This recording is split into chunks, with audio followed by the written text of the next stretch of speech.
backed by Stephen Curry's monster double-double, 52 points, 10 rebounds, 12 made threes. And, of course, he went 8 of 8 from the free throw line. Overall, the Warriors go 28 of 28 from the charity stripe and get a much-needed win. They win the season series against Memphis. They own the tiebreaker and move up to 5th place in the Western Conference with 7 games to go here in the regular season. We welcome everybody to Toyota Warriors postgame live with the Hall of Famer Chris Mullin, NBA champ Festus Ezeli. I am Bonte Hill. A 45-point first quarter, and then it was hang on for dear life against the Grizz. If this is what the playoffs are going to look like, Bonte, sign me up all day. I know you were excited about that. You saw a lot of buckets today.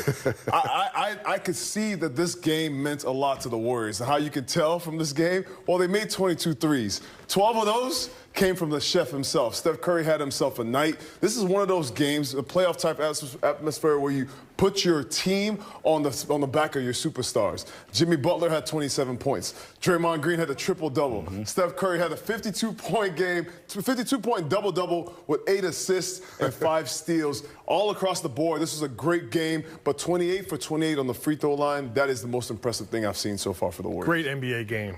High skill level, big-time shot making. The Warriors' three-point shooting was the difference, along with the free throws.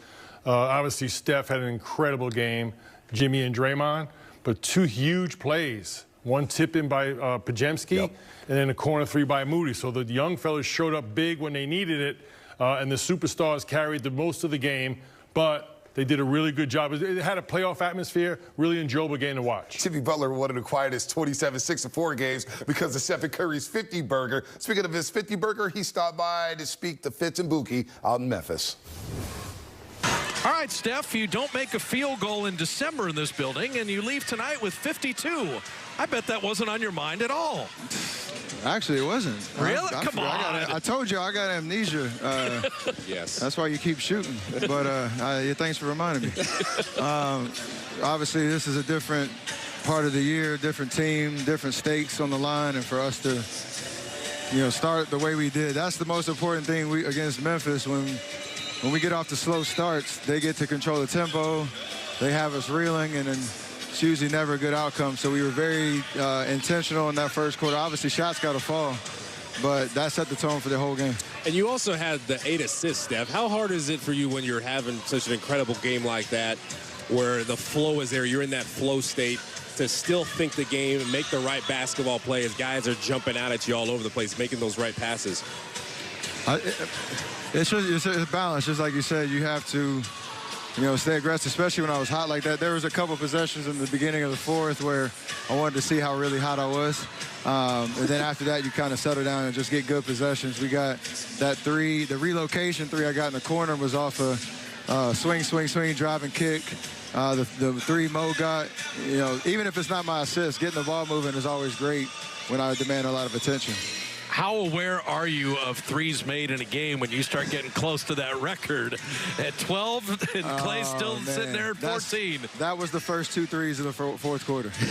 I definitely was thinking about Clay in Chicago. This is as close as I've been with the amount of time left. But then after that, reality check. We got to win the game, so you don't want to sabotage anything. Steph, you made 8 of 8 free throws. It could have been 16 for 16. But I always say you're the most mentally tough player in the NBA because of the lack of a whistle, whatever you want to call it. But what's it like in a game like this where you're playing this well? It seems like there's a lot of contact happening. How do you just avoid being frustrated and continue to play like you do time and time again? It's my reality. I've been in this situation for a long time. It's like a playoff game. Like, you have to adjust to how the game's being called. You can have a reaction, but you don't want to let it distract you from, what the task is. So I think trying to stay as even keel as possible. That doesn't mean you're passive or giving into it. You're kind of fighting through it and not looking to get bailed out, even though, you feel like it's not going your way. We've talked a lot about Draymond and Jimmy Butler and their tandem defensively and things like that. How about you and Jimmy as a closer, with Jimmy 27 tonight, 12 of 12 from the line, having him as a tag team partner, knowing that 9 guys can't guard you all the time? Well, that's, why the trade makes so much sense for us and why, the results have been there ever since.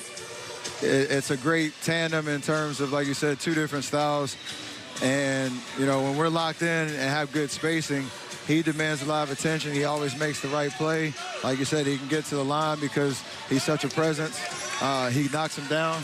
And then, yes, sir. Come on, big time, baby.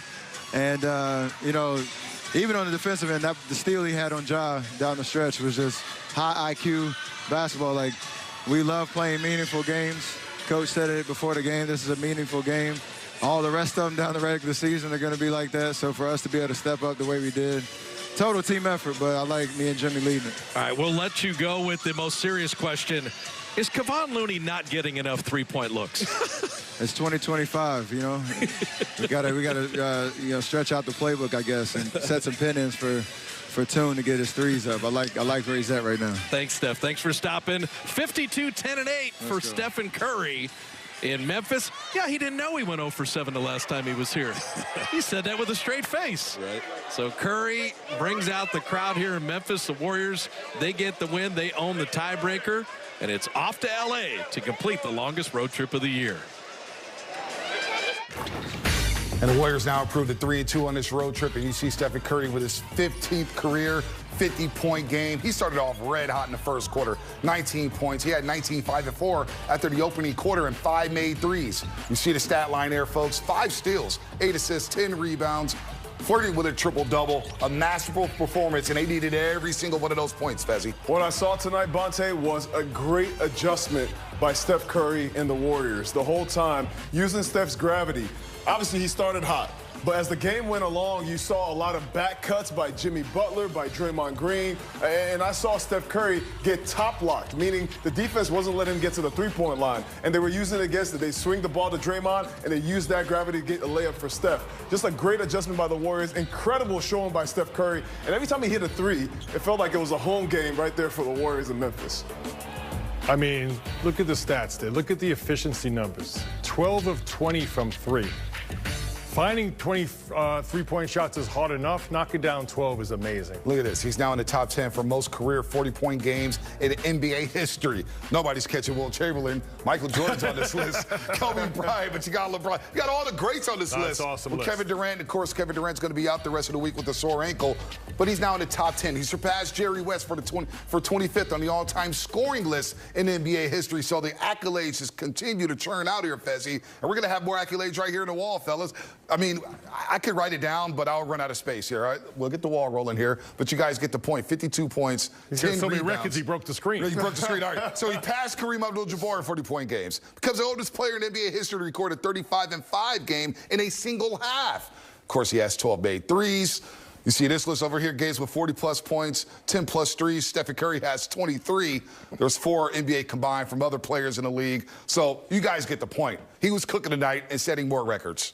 So well-deserved. I mean, just incredible. Every night Steph steps on the court, it seems like he's breaking another record. But to me, to pass Jerry West is amazing. To pass Kareem Abdul-Jabbar in 40-point games, you can't think of 2 players polar opposites of the way they played the game. Just truly amazing. And in his 16th year, just a credit to his work ethic, his discipline, his commitment to strength and conditioning. Amazing performance. Yeah, y'all, I'm finding it really hard to believe that Steph did not remember that he had went 0 for 7 the last time he was in Memphis. He came out there like a bat out of heck, and he really was trying to make a point tonight. You see, so that great wordplay, Fezzi. Let's keep it rolling, man. He got bullied there. He may not remember that he had 0 field goals made, but I think he remembered of the boxing one, and when he didn't see it, he's like, I'm free. Let's play. Let's go. What was Memphis doing? Let's follow the magic, courtesy of Humboldt County here. And it's going to be all 12 of his made threes today. You look like my boy Darryl the Guru Johnson from 95.7 game. You guys both know him. He texted me right before tip-off. Man, Curry's got a fresh cut, fresh lining. I think you better watch out. That had nothing to do with it. Well, I'm going to give Guru some credit because I think the haircut, there was some magic within the fresh lining. No. So what, is more aerodynamic? What are we talking about here? Steph Curry right now is on a tear. He had 13 points last game. What else do you want me to do? I'm going to come out here and show you guys that I'm still ready for this game to go the long haul. And this was one of those showings, one of those classic showings by Steph Curry where Man, that ball kept going right in, and guys kept finding him. 29 assists for the Golden State Warriors. No, so I'm still trying to figure out, Bonte, what he's the guru of, but this wasn't not the haircut. It was the circumstances. This was the biggest game of the season. They get up to the 5 seed, came in, to this game with Memphis. If they lost, they go into the play-in. Right. So just all like stakes, everything's on the line. Steph showed up huge. Jimmy Butler was dynamic. Draymond with a triple-double. And okay, Steph had a fresh haircut, but come on. Most case of 12+ threes made in a game. He surpasses his brother Klay Thompson. He has 4 all-time games with 12 or more threes made, and he had that record on his mind as he told Fitz and Buki that those first 2 threes in the fourth quarter, which were online, he was thinking about that record right then and there. 10 threes by third quarter. Of course, you start thinking, how can I break it? And he takes the first 2 heat checks in the start of the fourth quarter. I mean, Steph was dynamic. I mean, the whole time I felt like the team really rode on his shoulders and on the momentum that he brought in the first half. Yeah, with Fitz and Buki, Steph said his post-game comment, he was kind of juggling both, breaking the record, and then it was such a close game, he just had to go for the win. He had to go for the win. You're right. Maybe Guru's not a guru of barbershops or haircuts or whatnot. He said something. And he called it. This was the biggest game, and guess what we're going to say on Thursday? This